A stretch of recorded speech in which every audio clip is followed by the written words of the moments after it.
Is it not a money-making venture? It's not a money-making venture. For some of them, how to even retain what they had studied in school was a problem.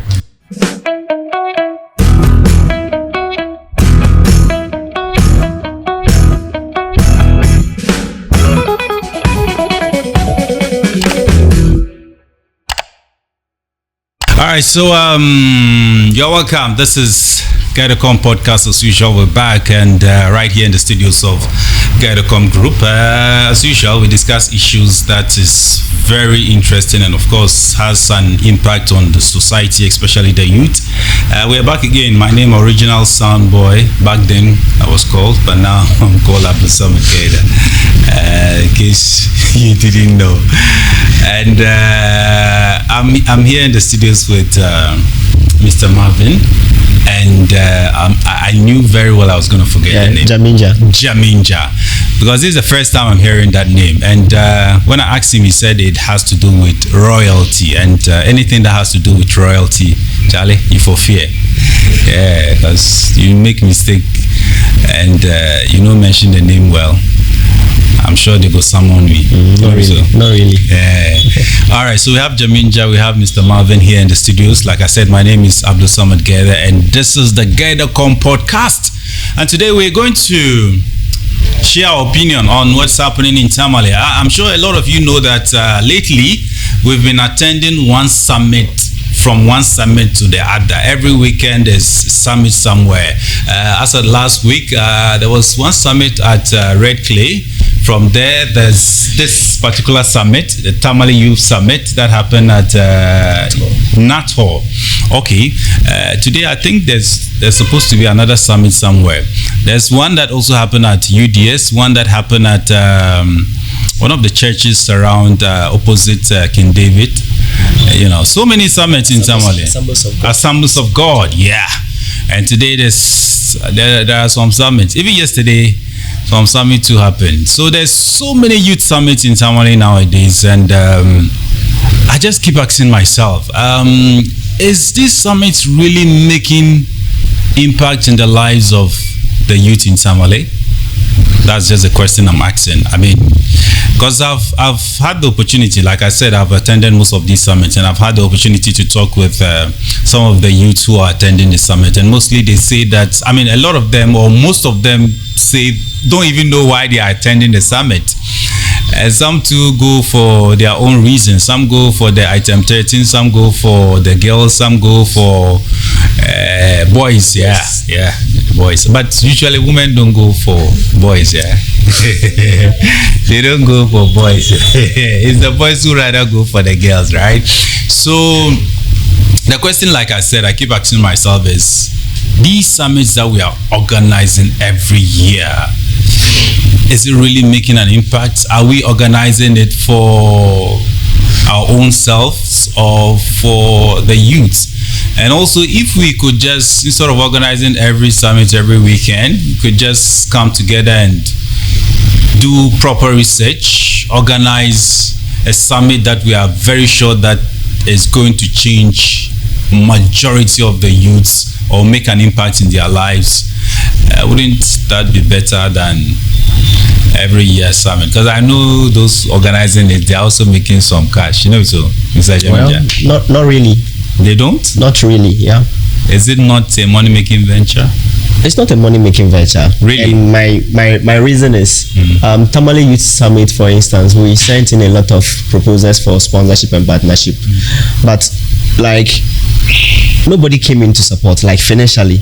Really? Nobody came in to support. But your banner has a lot of partners. Well, those are individuals who just wish to come and then, like human resource, they just want to come and support, but not like the financial aspect. You see that? So that is my take here. Okay. And the reason being that people always think that we are doing it for money, but it's not for money, because the letters we sent, they didn't respond, and that is where maybe probably would have gotten money from, but none of them responded to the letter. So usually I always disagree with people saying people organize youth summit because of money, just because of the experience I have seen for the previous years. since we started organizing Tamale Youth Summit. So maybe yours is not to make money. Yes. But I'm sure you can't defend the other. I can't defend the other one. Even my boss say whether there is sponsorship or there's no sponsorship, it still has to go. The summit has to come on. So it's not necessarily making money, but others might have their own reason for organizing the youth summit. But your own Tamale Youth Summit, do you think that how long have you been organizing it? I think this was the third edition since 2023. Okay. So this is the third edition. Right. Yeah. So do you think it has some impact on the lives of the youth ever since you started? Yes, I would say yes, because looking at the first edition, we invited a lot of speakers, and they came and spoke to the youth, and we carefully selected the topics. We gave the topics ourselves, and they came and then made justice to the topic. And looking at the experience they shared concerning the youth summit, some of them got opportunities through that, and through networking you are able to meet someone who can come in to support you either financially or maybe human resource. So people like I have a friend who told me that he got his job through the youth summit. The reason was that he met a big man, and the big man shared his card, like a call card with him, and through the relationship, how he was able to connect himself with the person, he was able to secure a job from that. So it's actually making an impact to those who actually go there to see the impact of it. All right. So if you are not going there for item 13 and you are really going there to get connected, you achieve something. Exactly, you achieve something. And for those who are also going there for the girls, I'm sure they are also achieving something. Mr. Marvin, certainly. Do you also organize youth summit in Tamale?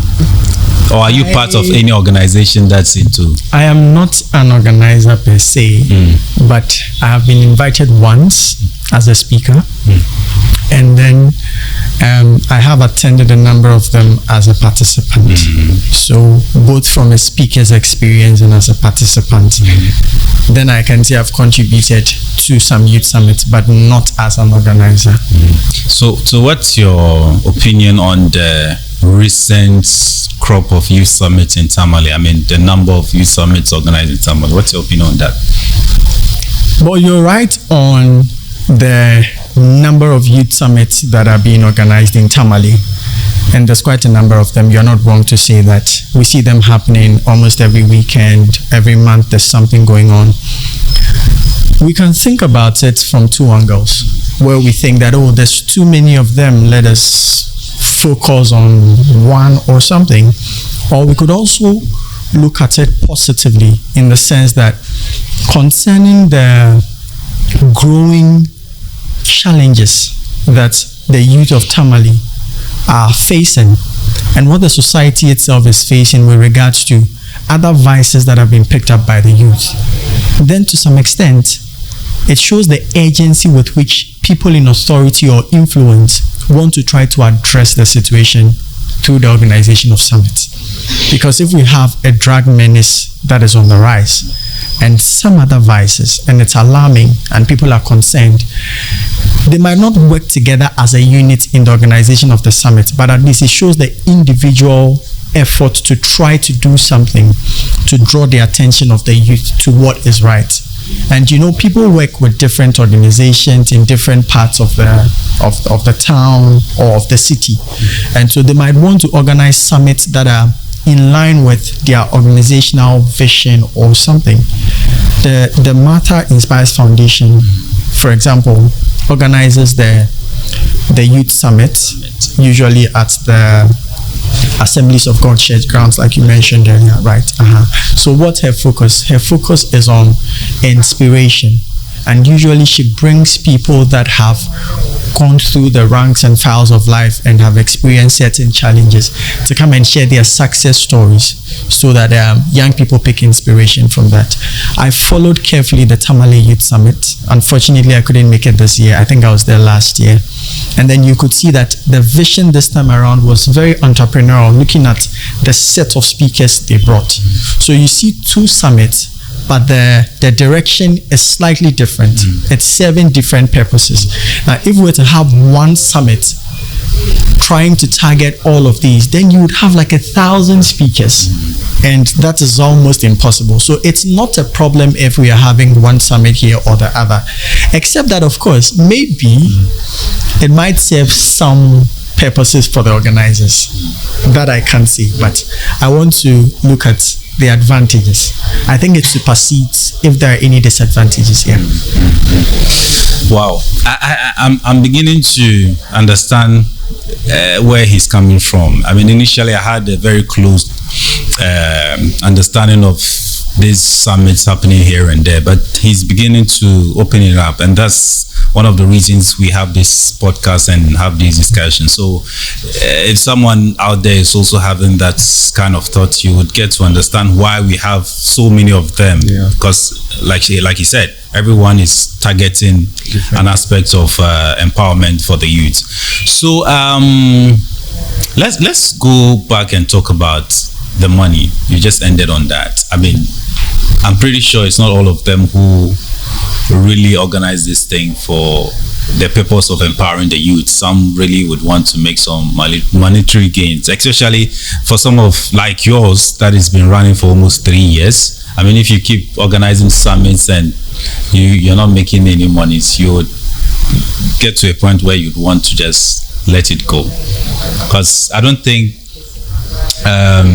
you just organize it for fun, right? Yeah. You probably would want to get some cash at some point. Well, I earlier on mentioned the cash will come from what the sponsors or partners are giving. All right. But we had partners who came to donate in kind. Like Trillion came to give us drinks. Bell came to give us drink. We had Kivo, and then we had a lot of media partners. So those were our sponsors. So they just supported in kind, but not as in giving cash. I think giving cash, that would be where maybe probably we can say after the summit something small we left up, and then maybe that one we can conclude that maybe we are doing that because of monetary reasons. So for you in particular, you don't really make money out of it. So Mr. Marvin, I want to find out, have you had an encounter with any youth who had opened up to you saying that, oh, this particular summit has really impacted my life and all that? If you could share that with us. Thank you, but I want to say first that I mentioned earlier, for me, I've been a speaker and then I've also been a participant. So let me speak from the point of view as a participant. I'm always writing something down when I attend these summits. I'm always following up on the things I heard, and my life has been transformed in so many ways just because I have been privileged to be a part of certain summits. Currently, I have a mentor, Madam Khadija Abdul Samad. Yeah, she is a development worker. She is a JC officer, Gender Equality and Social Inclusion officer. So one time, it was at a summit that was organized on the University for Development Studies campus. She was a speaker, and I was there. And my program of study in school is development education. So I am a development worker with a focus on social education. So there at this summit, she starts to deliver her speech on a topic, and she mentions some theories and things in relation to what I was studying in school and all the strides that she has made in that particular field. So for me, I'm seeing somebody I'm looking at becoming in the next few years for me. Right after that, I go to her and I say, hello, madam, my name is Marvin. I loved your presentation. And this is the first time I've heard someone explain this particular term or this particular theory in this manner for me to understand. Would you like to have me as a mentee? Because I'm really interested in the field. She said, yes, Marvin, why not? Until date, we've had an excellent relationship. She's mentioned my name in good places. Some recommendations have come through that and all. So in terms of what young people gain, top. But again, it depends on who. You know, earlier you mentioned that some other people might go there for their own reasons. Now, for me, if you ask me, I think it's part of youthfulness. I have a very realistic view about the world. We can't say, oh, it's a youth summit, so everyone that is coming is, a certain flair, playfulness comes with being a young person. Now, I would say, come for the item 13 and then get hooked up by real influence. Done. Not coming because, oh, this is not for me. You come. When it's even for item 13, that was your focus. I am very positive. One thing might hit you. One person might find you. And that is good enough change. At least within that material moment, the young person is not somewhere else. Even if he's coming for food, he's in a good space. You understand what I'm trying to say? So it all forms a part of the progress that we are looking to achieve. It's like when we are leaving drug addicts to be with their groups and their gangs because they don't have any interest in being in certain spaces. The change might come if they start visiting certain spaces, even if they are coming because of the food, and eventually the influence grows on them. Then, as a speaker, I was probably the youngest speaker on the panel by then, and I was seated with heavy industry players, corporate communications lead from MTN Group, Mr. Boabeng is a very well-known author and publisher. You know what? I mean, in terms of pedigree, I was nowhere near them, right? But then I mount the platform. I share what I was there to share as a young person in a way that other people like me could relate. The senior men and women would do their stuff. What happens afterwards? Students from high school approach me because they can relate better with me as someone closer to them in terms of age. And then they say, hello, Mr. Marvin, please. So academics, what can I do? This what? And I'm like, yeah, this is it. This is it. So for some of them, how to even retain what they had studied in school was a problem. But then I shared tips from school and it helped them. And weeks afterwards, this particular story really touched me. There was this young guy who was about transitioning from high school into the university. He had plans of doing one program. His parents said, no, you are doing this program. And you could realize that the guy was confused. But in all of his confusion, he still found the courage to reach out to me because he took my number from the summit and then said, sir, I am very confident that if I can get you to talk to my father, probably he would see a reason for me to take this program. Then I gave him counsel. I told him, you don't have to be very confrontational about the situation. But just like you're saying, if we can get daddy to see in a different light what you want to do, maybe you can get the chance to do it. But also understand that they are choosing this program for you because of job security reasons. So I helped the young guy to know the perspective his parents were coming from, but also gave him the assurance that if I get the opportunity to speak with his parents, maybe I could also tell them the new opportunities that are rising and why it might be helpful for their son to also look that direction. So it's a win-win situation on both ends. Of course, not 100% of the youth will be transformed, but some progress is better than no progress. No progress, yeah. That's right. All right, so Mr. Jaminja, right? Yeah. Exactly. So Tamale Youth Summit. What went into the organization of your summit? Come again. Like what actually went into the organization of your summit? I mean, the organization, organizing it, the process. I mean, a lot might have gone into organizing it, right? Yeah. I just want you to take us through how you're always able to organize this. So a lot went into that because looking at inviting people outside Tamale and having a lot of participants from different walks of lives and bringing like those coming to cover the program, looking at renting of the venue.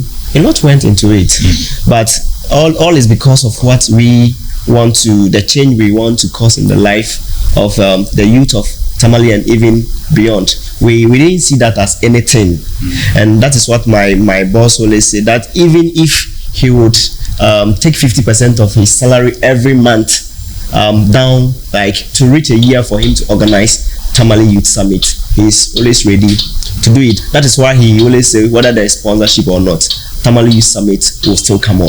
So a lot went into it, and that is the few I just mentioned. So would you agree that, or would you suggest that we should continue with the trend that is going on with regards to the numerous summits we have? Yes, I think my brother mentioned it. Maybe Tamale Youth Summit, we are looking at organizing it in a different angle, maybe empowerment, and maybe Matter and Spice is looking at inspiration, and maybe a different, for example, the one that just happened at Reclay is like it was into climate change. Yeah, so if it is in a different angle, I think it's fine. Yeah, provided we are not all doing the same thing. Even if it's the same thing, they are bringing different speakers and they are sharing different knowledge on different topics. Yeah. So I think I support the idea that if it continues that way, so it should continue. Yeah. So if it continues, what do you see in the next 5 years as far as the impact on the youth is concerned with these summits? Okay, so the impact will be very great because learning new things every day, it's not bad. In as much as we live in this world, we are privy to learn new things, open up to new opportunities. So if it continues this way, it's a plus to the organizers. All right, Mr. Marvin. Yes, sir. The future of Youth Summit in Tamale. What do you see it in the coming years? I mean, how do you see it? Do you see it to grow even bigger? Do you see to have even more people coming on board organizing these summits? Or you think where we have gotten to is the last of it? I think my stance on this matter is not in the number of summits that will be organized. It's the impact that will be made through the continuous organization of the summit. This morning, I woke up and then an executive director of one of the impactful development organizations in Tamale called me. We had a conversation.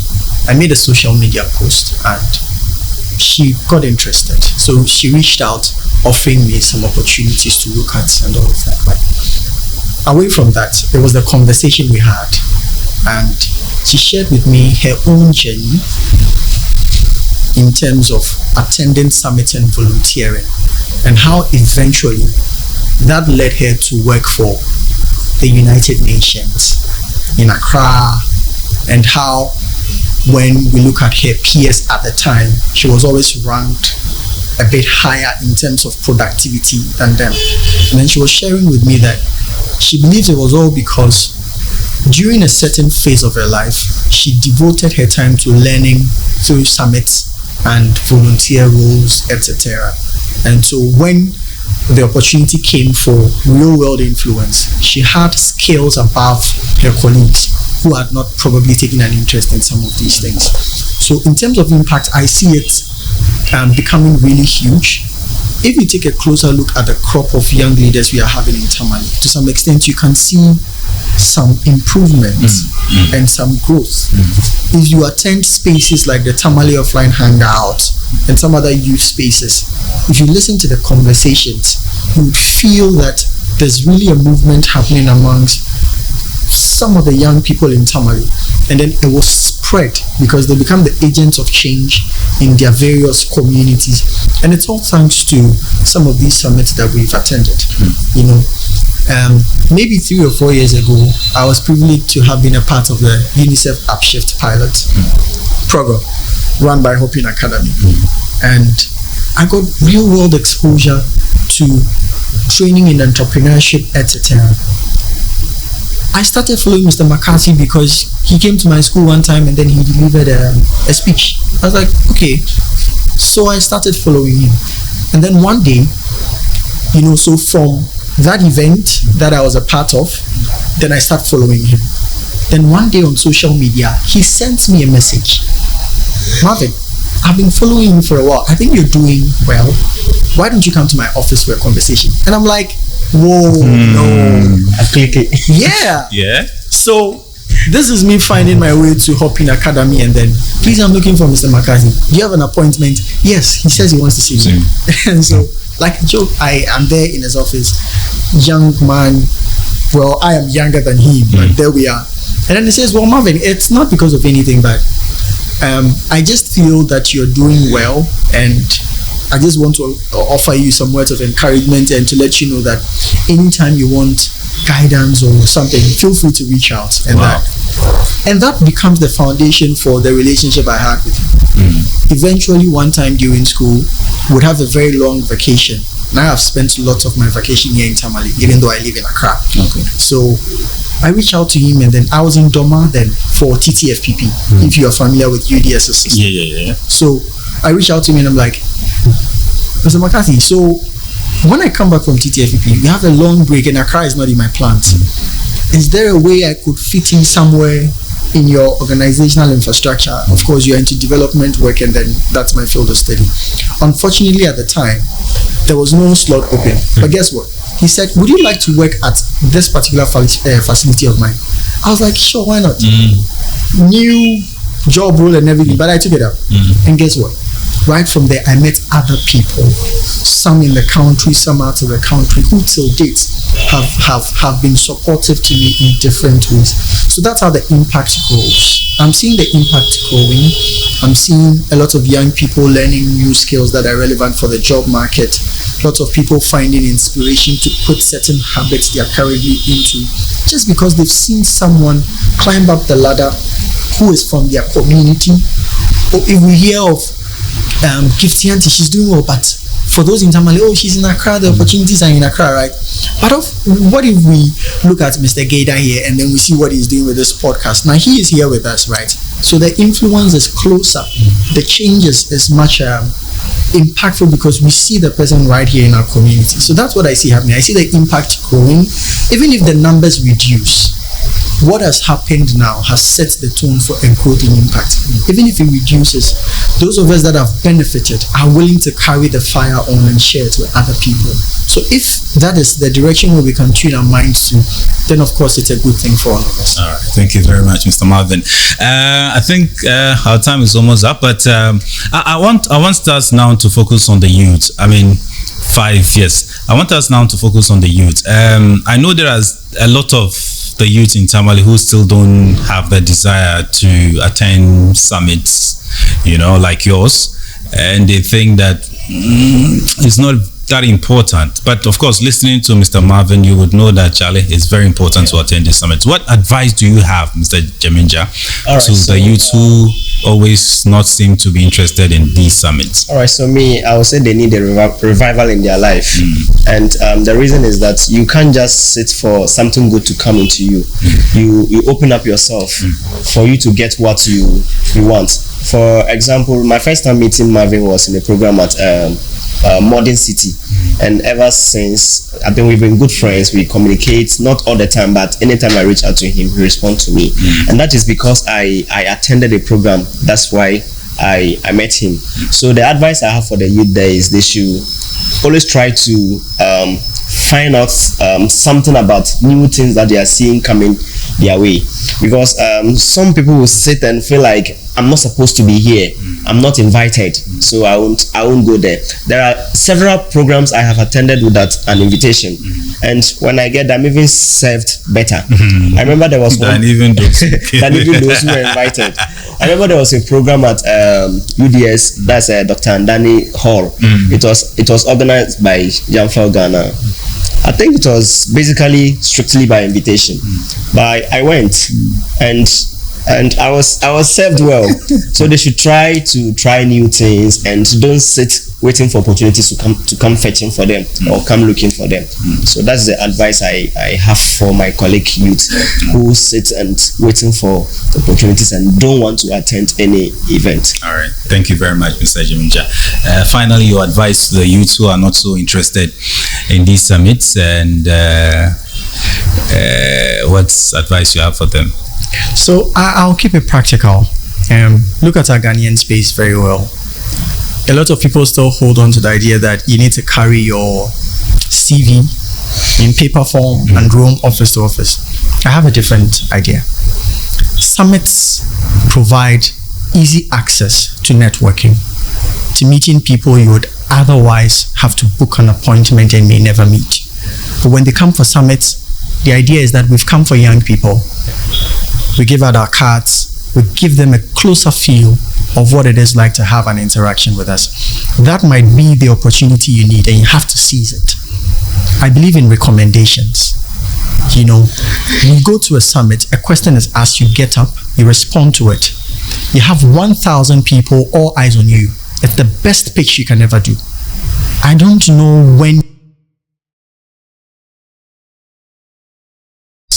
but then you can get to do that in a single moment.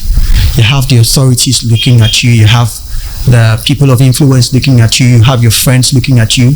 You get up, you do an elevator pitch. You tell them who you are, what you do, even before you ask your question. Okay, you were going to ask a question about gender, or entrepreneurship, but you told them that I'm a graphic designer. Solid. Free advertisement for you. No, that's how we do it. I mean, that's how you do it. Yeah. Yes, because that's how you do it. And people like to recommend people they feel are competent. And it's easier. There's a job opening, right? And they've put out a call. Then I come to tell you, Charlie, I know this gentleman. He's worked for me before. At this summit, he was excellent. Oh, is that so? Then let him come. Even before others are interviewed. You're gone. You see. So the advantages outweigh whatever excuses you may have not to come. As you grow further in the space, you will start restricting yourself to certain summits. But in the beginning, throw yourself out there. It's like how the fishermen do it. They cast the net wide, and then as they pull, the whole thing comes together. That's how it is. After some time, you won't have to attend 1,000 summits because you just need that one. But in that place of no clarity, put yourself out there. It shapes your points of view about life, and then it keeps you on track. That's just all I'd say. Well, thank you so much, Mr. Marvin and Mr. Jaminja, for this enlightening conversation we've had with you. If you are youths, I don't need to say anything. Yeah, they've said it all.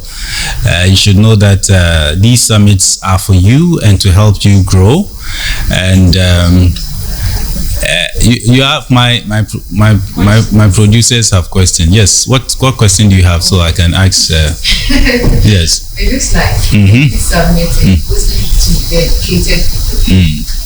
Whenever they put it out there, it goes into education. I feel like if they can divert the thing into what is affecting Tamale, they use ideas about empowering those who are even already in their field of study and business and this pharmaceuticals, this fashion, this kind of thing, and they are building to go into different careers altogether. What if they direct their attention to this drug abuse, this peer pressure, this kind of thing? How do they engage them? Because I know what I read about this summit is not only about something that is supposed to be organized in a closed area. It's just an arrangement of 2 or 4 people, or maybe a congregation that they can discuss ideas, like-minded people meet together. Why not maybe 2-3 people? Those higher people, they are always invite those speakers. They can meet those people in their ghetto. Like, how are they going to help them? Can they divert it? As you Okay. So if I get what you're trying to say, you're trying to say sort of having those influential people in an enclosed area and calling the youth. How about taking them to the problem areas? For example, I mean, we are in Tamale. We know where they have these drug centers and where these young guys meet and abuse these drugs. So instead of them, because obviously when you call them to come to the they won't come. Majority of them won't come. So she's asking, instead of you always organizing it for the educated and well-to-do young people, why don't you also look at it in a way that you could, approach those who are not well-to-do, who are not educated, and who are always in their small corner, and obviously will not attend the summit if it's organized somewhere at Nat Hall. They won't go. You and I know they won't go. Especially, for example, if you are organizing a summit on drug abuse, and it's good. It's good that, yes, the youth who are not into drugs would attend and want to get more education. But those who are into it would not show up, would not come there. but perhaps they might have, if they had gotten the opportunity to listen to the message that you're carrying, they would have, probably, or it would have transformed them in a certain way or all that. So that's the question. And Mr. Jaminja, okay, Mr. Marvin. So you address this. Let's see. Okay. Generally, this is about targeted interventions. Targeted interventions. But let's understand that, like a blade, there are always two ends to it. Exactly. First of all, you try to keep those who are not in the problem away from the problem. Then you also try to get those in the problem out of the problem. Now, if what is happening now, we are not seeing those that are involved in social vices as part of it, we should not outrightly condemn it because it's not reaching where other people feel it's supposed to reach. I feel that is working to keep those that are grounded, which is a good thing, because if you don't keep them grounded, the possibility of them slipping is also high. Yeah. Then we are not making any gains. But I can tell you about a number of interventions and youth summits, etc., that are focusing on the problem areas. Jaminja, for example, has invited me once to be a speaker. That was online. Drug abuse issues. So if it's online, it is being done. You go to the Tamale offline hangout. They've brought the conversations from digital media and they're having it in person. Two different approaches. So online, offline, it's working. Fixed centers. That's what we've been discussing today. But away from that, 2 weeks ago, I was with the National Youth Authority, Tolon District. The drug abuse education is being carried to the hinterland. We went all the way from Tamale to Tolon to have that engagement. Again, Savannah Signatures partnered with a youth group like the Tamale Offline Hangout, and we're moving the van from high school to high school. I've sat in discussion rooms with the director for Tulek Ghana, Mr. Peter. He is into psychosocial services, mental health issues and all of that, where we discussed how to get the message into the ghettos, etc. Sweda Ghana has organized training sessions for male advocates, for male advocates in response to SGBV. And then why was that done? So that it can be closer to the communities. You get it? So maybe we are not aware of the work that is being done at the grassroots level because it might not be as flashy as what happens with the main summit.